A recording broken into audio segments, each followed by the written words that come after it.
naharathargateway.com இணையதள வாசகர்களுக்கு வணக்கம். 2011ஆம் ஆண்டு செப்டம்பர் மாதம் naharathargateway.com 3ஆம் ஆண்டு பயணத்தை துவக்குகிறது. இந்த நேரத்தில் ஒரு புது செக்ஷனை அறிமுகப்படுத்த உள்ளோம். நம்முடைய வாசகர்களின் ஆசைக்கிணங்க வீடியோ ரெசிபி செக்ஷன் அறிமுகப்படுத்துகிறோம். உங்களுடைய சமையல் குறிப்பும் வீடியோவும் இடம்பெற ஆசையா? info@naharathargateway.com முகவரிக்கு மின் அஞ்சல் செய்யுங்கள். இன்று நாம் பார்க்க இருப்பது கந்தர்ப்பம், செட்டிநாட்டுக்கே உரிய பலகாரம். இதை நமக்கு வழங்க இருக்கிறார் திருமதி விஜயலட்சுமி முருகப்பன்.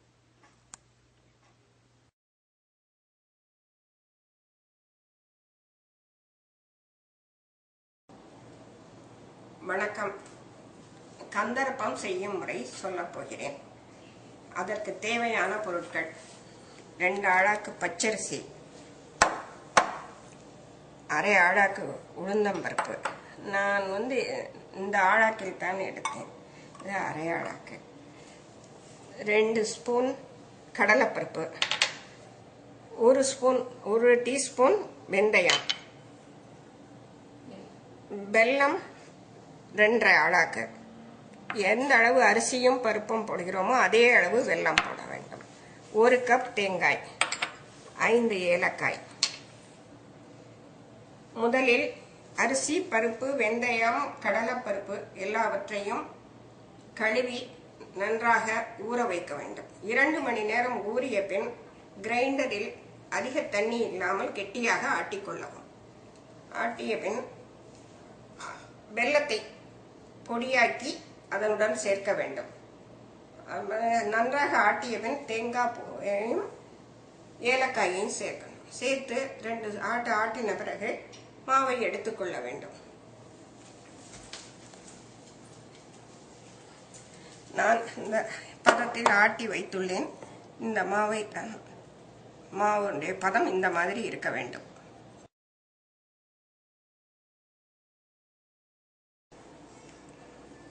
பிறகு கடாயில் எண்ணெய் விட்டு நன்றாக காய விடவும். நாம் என்ன எண்ணெய் உபயோகிக்கிறோமோ பொரிப்பதற்கு அதே எண்ணெயை ஊற்றிக் கொள்ளலாம்.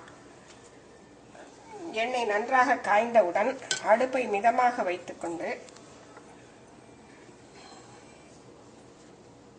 பணியாரம் ஊற்ற வேண்டும்.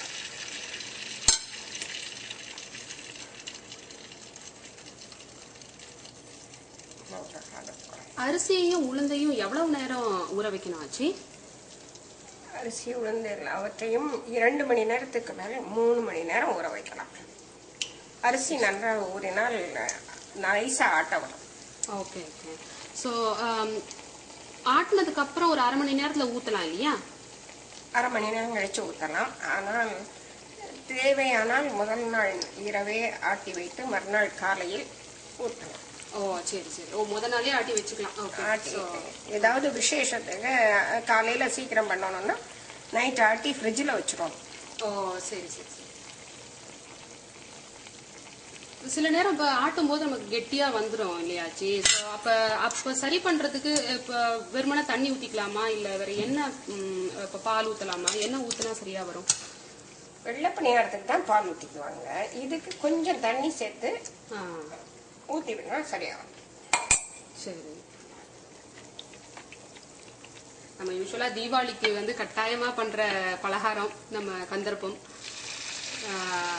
ரொம்ப எல்லாருக்குமே பிடித்தமான பலகாரம் கூட. சிறியவங்கள்ல இருந்து பெரியவங்க வரைக்கும் எல்லாரும் விரும்பி சாப்பிடுறது. நாம கல்யாணத்தன்னைக்கு இனிப்பு செய்யறது கேக்கு, இந்த மைசூர் பாகு அதெல்லாம் விட கந்தர்ப்பம் தான் கட்டாயம் செய்வோம். அதுதான் நம்ம பலகாரம். கரெக்ட். ஸோ செட்டிநாட்டுக்கே உரிய பலகாரம் ஆச்சு. இன்னைக்கு முதல்ல ஆரம்பிச்சிருக்கோம் நம்ம. இங்க பிள்ளையார்பட்டியில அர்த்தஜாம பூஜைக்கு அப்பம், மோதகம் எல்லாம் நைவேத்தியத்துக்கு வைப்பாங்க. அதுல அந்த அப்பம் ரொம்ப பிரபலம், ரொம்ப நன்றாக இருக்கும். சரி சரி சரி. தினமும் வைக்கிறது என்னாச்சு? தினமும் இருக்கும் பிள்ளையார்பட்டியில. கொப்படையம்மன் கோயில்ல எல்லாம் ஏதாவது விசேஷத்துக்கு மட்டும்தான் அப்பம் சொல்லுவாங்க. பிள்ளையார்பட்டியில தினப்படி பண்ணுவாங்க. வெள்ளப்பணியாரம் பண்றதும் இந்த மாதிரி தான் இல்லையாச்சு?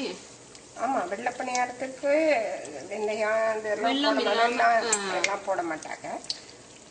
அரிசியும் பருப்பும் அது வேற ரேஷியோவில் அப்போ அது போட்டு நல்லா இந்த மாதிரி தான் பணியாரம் ஊற்றணும்.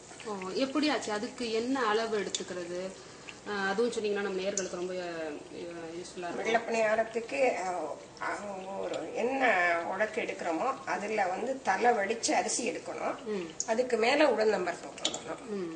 போட்டு எவ்வளவு வேணாலும் அதே அளவு எடுத்து ஊற வச்சிடணும். நல்லா 2-3 மணி நேரம் ஊற வைக்கணும். ஊற வச்சு நைஸா லேசா உப்பு சேர்த்து நைஸா ஆட்டிட்டு ஊற்றணும். வேற எந்த வேலையும் இல்லை. சரி சரி சரி. ஊற்றும் பொழுது சாஃப்டா வர்றதுக்காக துளி சோடா பூ சேர்த்துக்குவாங்க. பால் சேர்த்து கரைச்சி ஊற்றும். ஸோ அதுக்கு வெள்ளை பணியாரத்துக்கு பால் சேர்த்துக்கலாம். கந்தர்ப்பத்துக்கு நம்ம யூஸ்வலா தண்ணி தான் சேர்க்கணும்னு சொன்னீங்க இல்லையா?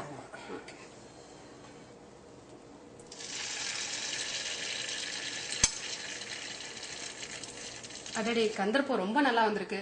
கரைக்குடி வந்திருக்காச்சு. பாக்குறதுக்கு ரொம்ப அழகா இருக்கு. நம்ம பார்வையை மட்டும் வச்சு சொல்லாம சுவையையும் பார்த்து சொல்லிடுவோம். இதோ அண்ணம் வராங்க. வாங்க அண்ணம். அண்ணம் வந்து ஆட்சியோட மகள். சுவைத்து பார்ப்போம்.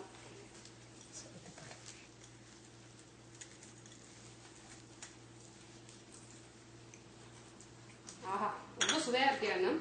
ரொம்ப நல்லா இருக்கு. இனிப்பு ரொம்ப கரெக்டா இருக்கு. ரொம்ப பிடிச்சிருக்கு. லேசா அந்த ஏலக்காவோட வாசமும் ரொம்ப நல்லா இருக்கு. ரொம்ப விதமா இருக்கு. ரொம்ப நல்லா இருக்கு. ஆச்சி, உங்களோட நேரத்தை ஒதுக்கி எங்களுக்காக இந்த சுவையான பலகாரத்தை செஞ்சு காமிச்சதற்கு நன்றி. நன்றி, வணக்கம். நேயர்களே, வீடியோ பார்த்து ரசிச்சீங்களா? நீங்களும் செஞ்சு பாருங்க. ஃபீட்பேக்கை info@nagaratargateway.com முகவரிக்கு அனுப்புங்க.